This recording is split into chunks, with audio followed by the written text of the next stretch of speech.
स्वातंत्र्याच्या 76व्या वर्षानंतर सिंगलापाणी येथे पहिल्यांदा एक शाळेचे बांधकाम मंजूर झाल्यामुळे त्याच्या उद्घाटनाला जात असताना नंदुरबार जिल्ह्यातील अक्कलकोवा धडगावचे वास्तव स्वतः अक्कलकोवा धडगाव विधानसभेचे आमदार आमशादादा पाडवी सांगत आहे की नंदुरबार जिल्हा महाराष्ट्रातील एक दुर्गम असलेला भाग आहे।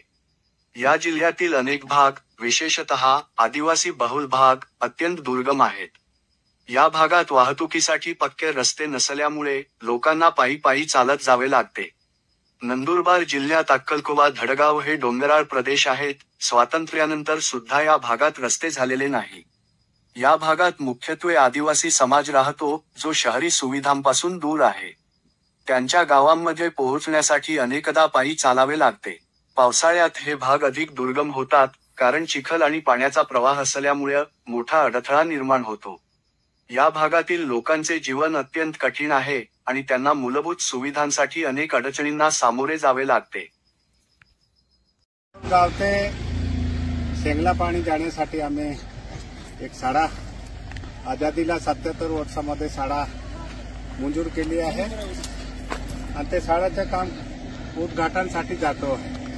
पण या 77 वर्षामध्ये अजूनही बघा रस्ते नाही, पाय होऊन जात आहे आणि म्हणून आमची एकच शासनामध्ये सुद्धा आम्ही जरी आज आहे तरी हा आझादीला 77 वर्षामध्ये या भागातली हे व्यवस्था करून ठेवली आहे आणि म्हणून आम्हाला या भागामध्ये जास्तीत जास्त आपल्याला काम करून घ्यायचे आहे। कारण आज बघायला गेलं तर काय परिस्थिती आहे, आपल्या समोर हे महिला पाय पाय जाऊन आलं आणि ते जाण्यासाठी रस्त्याचं सुद्धा तुम्ही माहिती घ्या। कारण देश 77 वर्षा आपण आझादी महोत्सव सादर करतो आहे आणि आमच्या धडगाव आणि अक्कलकोवामध्ये हे परिस्थिती आहे आणि पायदल इथे आलो आहे, कारण जाण्यासाठी रस्ते नाही आहे आणि म्हणून पाय पाय चालून आम्ही ते एक शाळेच्या उद्घाटनाला जाऊन राहिलो। आमचे शिक्षणाधिकारी सुद्धा आहे, नगराध्यक्ष बिजूदादा, आम्ही सर्व जे पाय पाय चढून राहिलो, कारण जाण्यासाठी रस्ता नाही। आता हे आला आहे, पावसामध्ये काय हाल आता